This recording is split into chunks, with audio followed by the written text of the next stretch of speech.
know that many of you are using this Glyco 6 cream. Now my question is, are you using it correctly?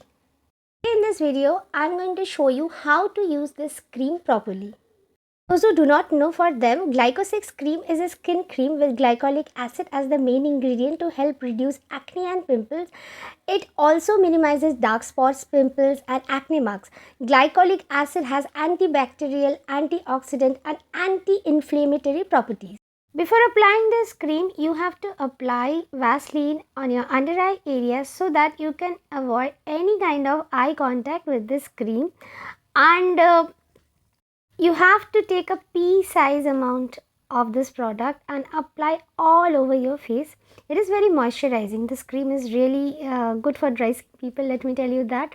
And if you want, you can avoid this cream from applying it on your mouth area. And if you have pigmentation around your mouth, you can apply it, and you have to keep it for 15 to 20 minutes. After that, you have to remove this cream with a wet towel or with Vaseline. You can apply this cream on your dark knees and elbows, as it is good for pigmentation. Apply this cream only in the night time and get up with a glowing skin, but don't forget to apply sunscreen next morning and use this cream properly to get the best out of it.